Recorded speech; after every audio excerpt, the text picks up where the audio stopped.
Hello. So as I uploaded the infographic as an image, it seemed very small on my blog post, so I decided to also make a video. That way it'd be easier to see and I can talk through it a little bit. So PE technology, the future of PE technology. So my infographic is about. My bachelor's degree is in PE teaching, so that's what I've been talking about most of this class. So the future of technology in PE courses seems to be going towards wearable devices to track students' fitness info, and also communities to encourage students to interact and get inspiration for fitness. AR/VR is going to be on the outside of realistic options for a PE class due to budgets and student interaction limitations. But they can be good options for students with disabilities or for students to get more fitness at home, as well as gaming systems with fitness games like Nintendo Switch's PSVR and Xbox Kinect. And that paragraph was kind of a culmination of information I got from Laughlin et al. 2018 and Robler and Hughes 2018. So my first technologies, the Fitbit device, obviously those wearable devices. It is a wearable device that tracks fitness stats. The pros, it tracks steps, distance, heart rate, and it can log those items automatically. It can track more depending on how fancy of a fitness or a Fitbit you get. Some of the cons, each student would need their own device. Getting that many devices could be expensive, and students would need to remember to wear them. For instance, I don't like wearing a watch when I sleep, and I forget to put it back on all the time in the morning. So those are fitness devices, some of the pros and challenges. Hop Sports is a website I found that contains sports and fitness information videos.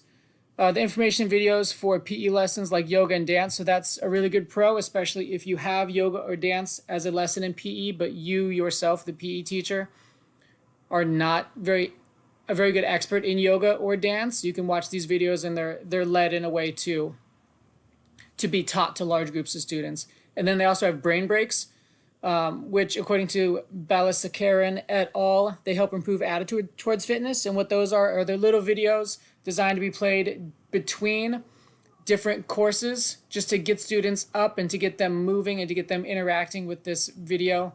And like I said, those have been shown to improve attitude towards fitness. Some of the cons of Hop Sports, it requires a subscription, and also large screens can be tough to get in PE classes because, like I said, you need a large screen to be able to teach that yoga lesson because every student needs to be able to see the screen. So moving on, we've got TeamShake. That's a very simple app. It just helps PE teachers pick teams. The pros, quickly deciding on teams can help increase time on task for PE classes. One of the most important things in a PE class is making sure the students are moving and not sitting around. Having an app that automatically picks teams can just make that process that much quicker. That way, as a coach or a PE teacher, I'm not standing there wasting their time trying to pick teams. Not only is it a waste of time, but it also, the more time students spend just standing around, the more likely they are to do something or to get into trouble. And then cons, teams could end up one-sided by accidentally putting all the best athletes on the same team. That's pretty obvious. If it's automatically picking the teams, it's random, and you could have some one-sided affairs. So that's the con of TeamShake. MyFitnessPal, that's a fitness app and community to track fitness goals. The pros, it tracks exercise and nutrition, has some community for help and advice, and it connects with other apps to ease tracking like MapMyRun and iHealth. And then the cons, you need a smart device, so a student would have to have a tablet or a phone, something like that. And it can be difficult to be consistent and remember to actually input food and exercise. Sometimes it's tough to remember to continually log all of your stuff that you're doing. So that's MyFitnessPal. The next one we're going are the AR, VR things. So AR, we have Pokemon Go. There's an AR smartphone game. The app projects creatures onto your phone screen with your camera. The more you move, the more you walk around, that hatches eggs and lets you find different creatures.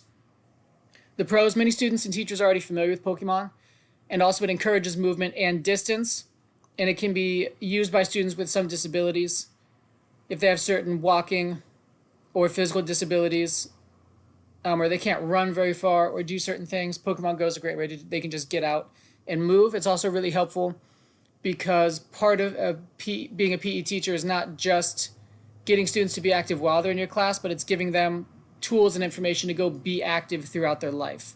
So that's really helpful for that too. Some of the cons, it increases phone screen time, and also students would, again, need a smart device to be able to interact with it. The last device we're talking about is a virtual reality Oculus Quest. This is a VR headset with 2 hand grip controllers and no cords. Many games are fitness-based. A lot of them involve moving, squatting, and boxing movements.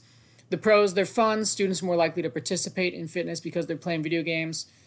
And it's also can be usable by students with disabilities. Again, if you have a student who can't run around as easily, they might be able to wear this device and they could at least partially interact in some of the fitness games.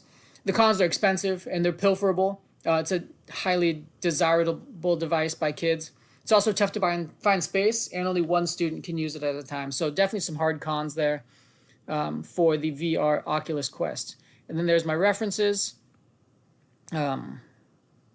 Which if you need to read through those, you can pull up this later. So there we go.